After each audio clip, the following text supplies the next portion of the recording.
There's a chemical found in dry shampoo, could be putting, well, people at higher risk for cancer. Well, it's stunning because this is something so common. You know, in between, you don't shampoo your hair every day. You use dry shampoo frequently in between. So Unilever is recalling many of their aerosol dry shampoo products.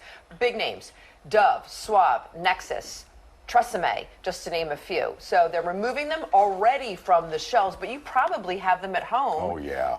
In your closet. So the issue is elevated levels of benzene. So, what do we do about it? What are alternatives? What should you do? Board-certified dermatologist Dr. Susan Taylor joins us. Doctor, good to see you Good again. morning. My gosh, it's been a while. It has. So what's the chemical? So the chemical is called benzene. It's commonly found in oil products, gasoline, but also in the propellant that is used to deliver the dry shampoos. Well, it's so common, and these are the brands that everybody uses because they're, reasonable in terms of costs, and they do a good job. That's right. So what do we do now? Well, there are a couple of things. We recommend as dermatologists that you only use dry shampoos maybe once or twice a week. So you could alternatively use something like witch hazel on a cotton ball or a Q-tip. What you want to do is absorb the grease or the oil from the hair. Now, the dry shampoos do have the added benefit of having a lovely fragrance. Right. So, the hair feels refreshed and looks refreshed. But you want to absorb that oil. How worried should I be if you've been using it for years and years and years? Like, are we going to get cancer now? Well, it's very low levels, right, that have been identified in these products. So I wouldn't be worried.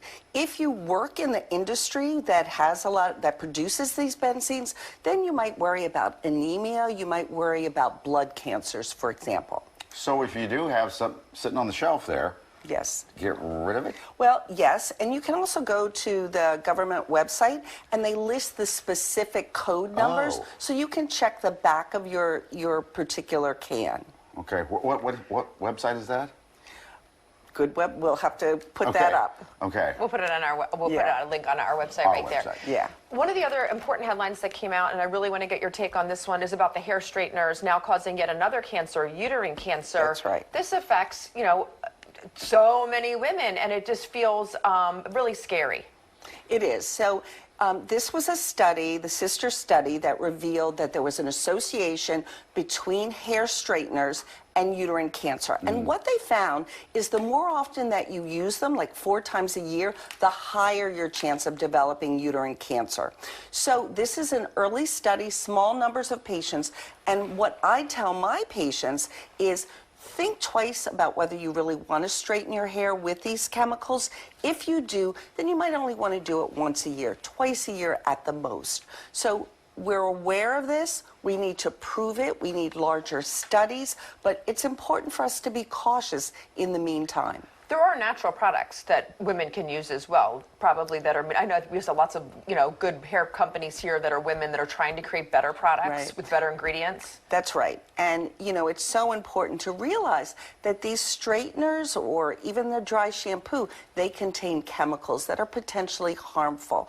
So the wonderful news, particularly with Black women, is that there is a movement towards natural hairstyles, right? Not using those straighteners. And that's what I talk about and discuss with my patients.